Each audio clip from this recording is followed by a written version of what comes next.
हम सब पुण्यों को गिनने लग गए हैं ना, तब से पुण्य होना बंद हो गया है। हम सब क्या करते हैं, एक महीना में हम कितनी बार मंदिर गए हैं, कितनी बार हनुमान चालीसा का पाठ किए हैं, कितनी बार माला फेरे हैं, वो सब याद रहता है हमें। हमने किसी को कितना दान दिया है, कितने रुपए की योगदान दिया है, हमने किसी के इलाज के ऊपर कितना रुपया खर्च किया है, हमने किसी के लिए कितना वस्त्र दिया है, हमने किसी को कितना भोजन कराया है, सब याद रहता है। पूरे साल का याद, साल क्या कईयों साल का याद रहता है। अगर ऐसे व्यक्ति के पास यदि आप 10 मिनट बैठेंगे तो उस 10 मिनट में ही पूरी कहानी आपको सुना देगा। लेकिन हम नित्य प्रतिदिन कितना पाप करते हैं, इसको हम नहीं गिनते हैं। होना यह चाहिए, होना तो यह चाहिए कि गिनती पापों की जाए, गिनती पापों की करी जाए कि हम दिन भर में कितने पाप किए, सुबह जगने से लेकर के शयन तक के आज कितना पाप बना,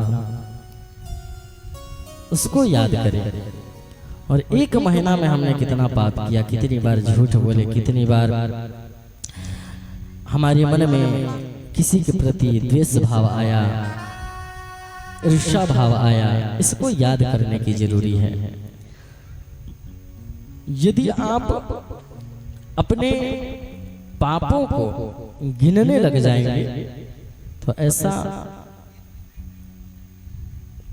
निश्चित है कि आपके पाप कम होने लग जाएंगे। क्योंकि जब ध्यान में रहेगा ना कि हम इतने पाप कर रहे हैं, तो करने से पहले सोचेंगे कि एक और जुड़ने वाला है इसमें।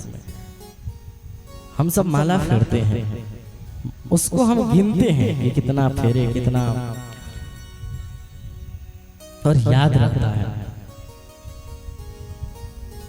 कि हमने इतना किया, ये किया, वो किया, इतना पुण्य किए। हमारे संतों में क्या है, उनकी दिनचर्या तो सुबह से शाम तक की अनुष्ठानिक ही रहता है, अनुष्ठानिक ही उनकी दिनचर्या है। तो वो दिन रात लेकर के यदि माला गिन रहे हैं, माला फेर रहे हैं, मुझे तो ऐसा नहीं लगता कोई गिनता भी होगा, लेके फेरते हैं माला, बस सब कोई गिनता है क्या? फिरते हैं माला लेकर के, बस जितना हो जाए ठाकुर जी की कृपा से। सुबह जगने से लेकर के रात सोने तक, और रात सोने से लेकर सुबह जगने तक की क्रिया भजन है। लेकिन यह नियम उनके लिए है जो गिने चुने पुण्य करते हैं और उसको भी याद रखते हैं।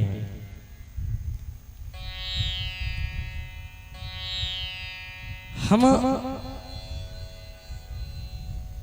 जिस दिन अपने पापों को स्मरण करना प्रारंभ कर देंगे, पाप कम होता चला जाएगा।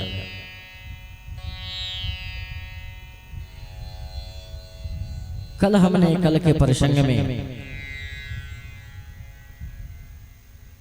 माता अनुसुईया जी का पावन चरित्र को श्रवण किया था, जिसमें हम बताए थे कि किस प्रकार से जब त्रिदेव जाकर के माता अनुसुईया से कहते हैं कि हम नग्नावस्था में आपसे भिक्षा लेंगे, तो माता अनुसुईया दोष उनमें नहीं देखती हैं, दोष अपने आप में ढूंढती हैं कि हमारे पातिव्रत धर्म में, हमारे सतीत्व में कहीं ना कहीं कमी आया है, जिसके कारण ऐसा बोलने के बाद भी इनकी जिह्वा नहीं गली।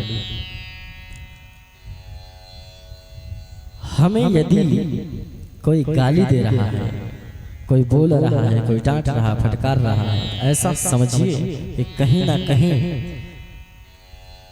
हमसे अपराध बन रहा है, कमियां हमारे अंदर है। इसीलिए तो कहते हैं कबीरदास जी, निंदक नियर राखिए आंगन कुटी छवाए।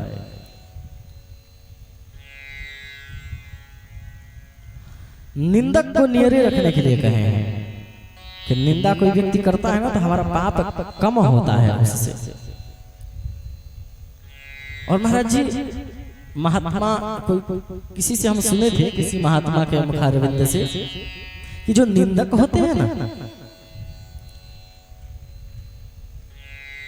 उनकी उपाधि माँ की तरह दी गई है। निंदक जो होते हैं वो माँ की तरह होते हैं। माँ की तरह क्यों उपाधि दी गई है निंदक की? जब हम छोटे होते हैं तो स्वच्छता का ध्यान, बच्चा छोटा होता है ना, जब शौच करता है, मलमूत्र का त्याग करता है तो माँ अपने हाथों से धुलती है, इसलिए श्रेष्ठ है। लेकिन जो निंदक होते हैं ना प्यारे, वो व्यक्ति के पाप रूपी मल को अपनी जिह्वा से साफ करते हैं, इसलिए वो माँ से भी श्रेष्ठ है। इसलिए निंदक अगर कोई है ना तो समझ जाइए कि वो कोई तो है जो हमारा चिंतन कर रहा है, कोई तो है जो हमारे ऊपर ध्यान रख रहा है, इसके इससे क्या गलती बन रही है।